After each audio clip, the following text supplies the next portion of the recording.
I was over at a studio one day in Hollywood and watching some people record, and I noticed that they would use the computer to set up to... B.B. King on the computer revolution. So I went and started talking to a couple of my friends that I knew had personal computers. And they said, well, in the future, this is going to be it, man. You'll be able to use them for music. Remember? Computers, the personal kind, were going to set the world on fire. You were going to be able to attach them directly to your brain, to your emotions, and fly. Well, it's happening, finally. And the one that's doing it, the Amiga, has a passionate following, not surprisingly. Brain surgeons, musicians, writers, artists, video graphic designers, astronomers, visionaries. In other words, people who need computers to express, search, capture, embody, to explore concepts, and who don't want to wait another 50 years to do so, have found the Amiga, and the Amiga has found them. Watch what they're doing with the Amiga. Maybe you're next. He's using it to unlock children's minds.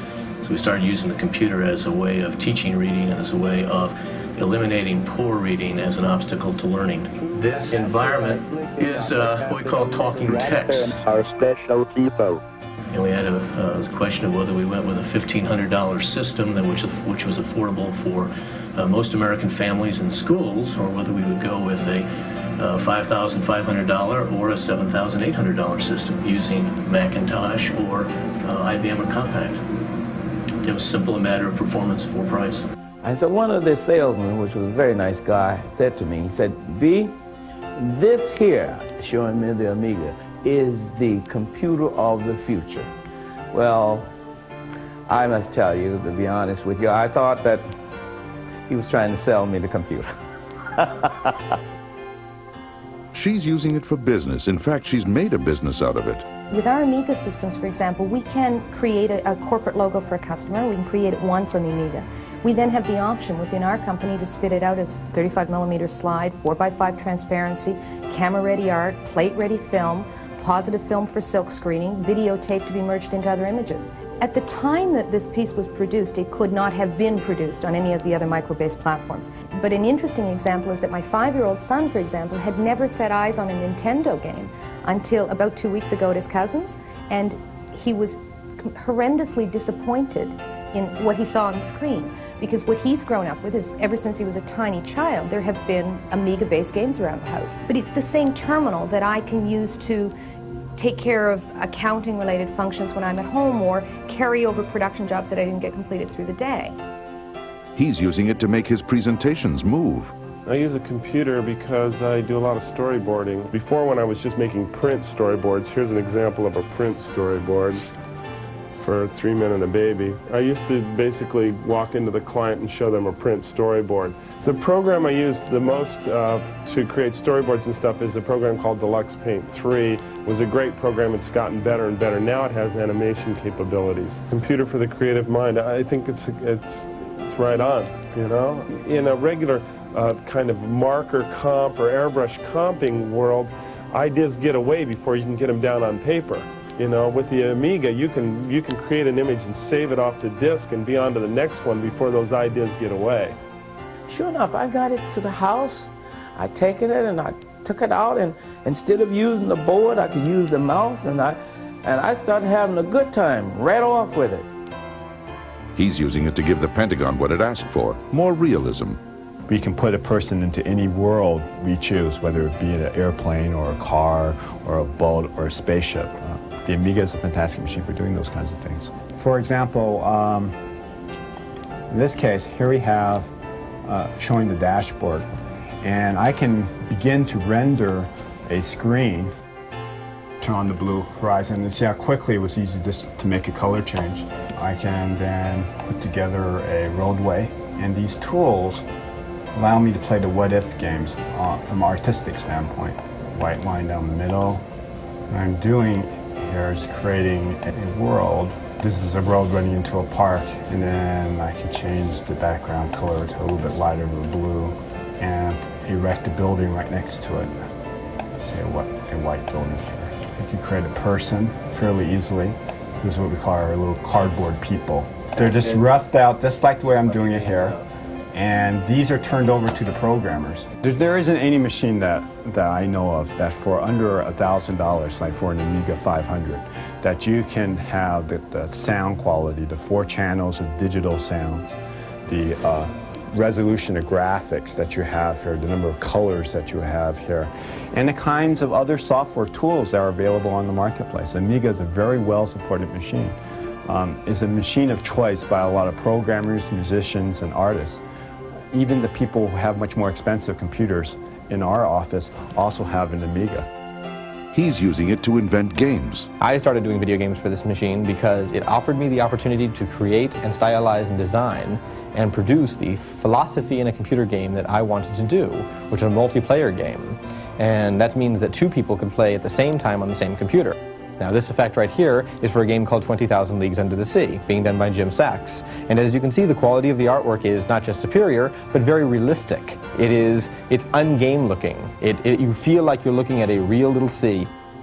I would be willing to bet my career that a kid would try to learn more if he had a computer available to him, because it can be entertaining as well as teaching.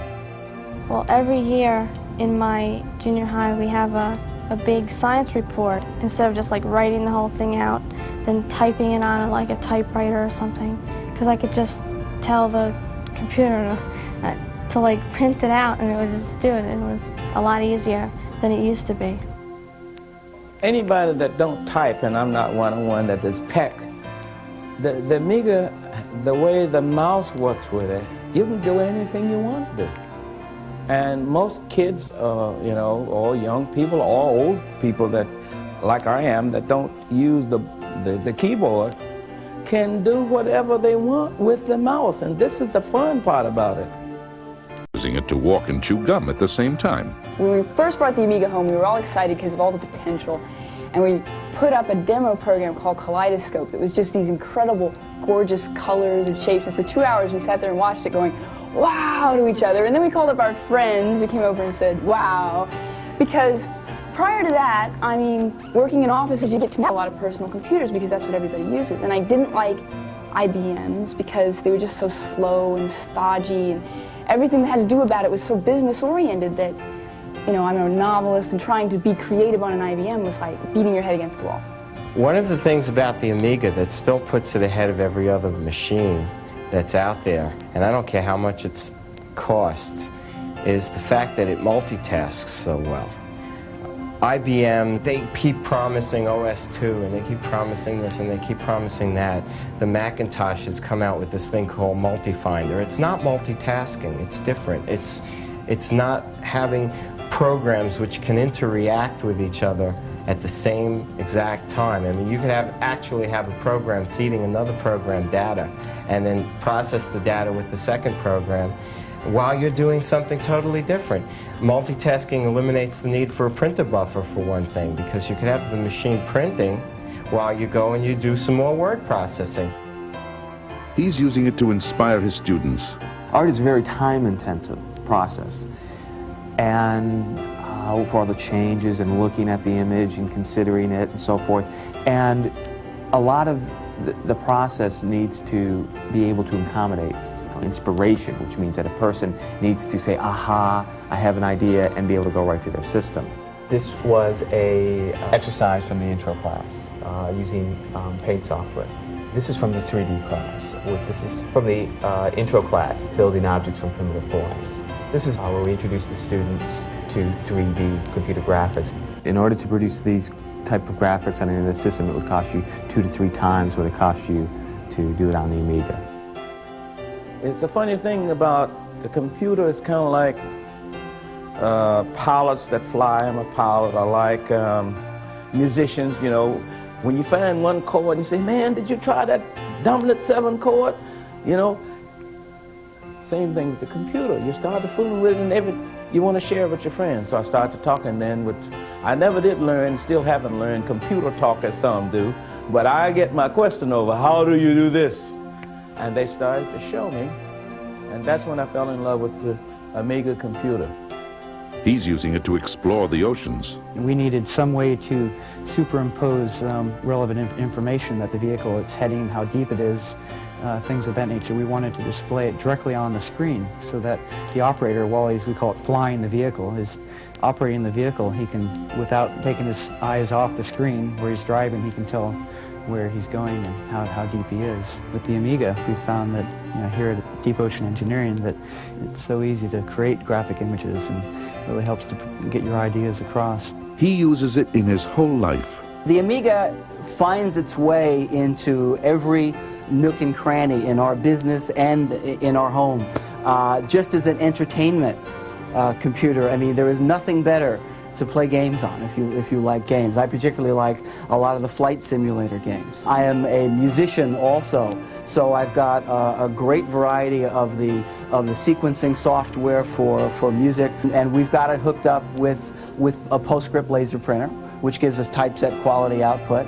In the area of ray tracing and 3D animation, when this computer first came out, it absolutely stunned the video industry and the computer industry because this they thought was not possible on a computer that was less than several $100,000. We've used other computers, IBM computers, Mac computers, certainly the Amiga, and other video specialty computers, such as a Dubner and a Paintbox and Alias. We use all of those in our work, but I would say that what we have found for the Amiga is that because of its price, performance, it's enabled a whole class of corporate users to use the Amiga to use computer graphics and animation that previously couldn't. I edit my professional productions at some of the top video editing facilities in New York City, and I am the only one that they allow to bring an Amiga into a professional video facility, and when I do, there is a crowd that gathers in the edit suite. Because here are people used to seeing computers that cost $250,000, and they see this outperforming it, and they can't believe it. He's using it to sustain a legend. If you have an idea that you want to create something, and if you're like I am, that have an arranger, and I can't tell him exactly what I want. I can't say, like, I want this chord to sound like this or sound like that. I can put it in the Amiga, and the Amiga will tell him, because it will play it the way I want it. I can't write real good, but I can peck out or take my guitar.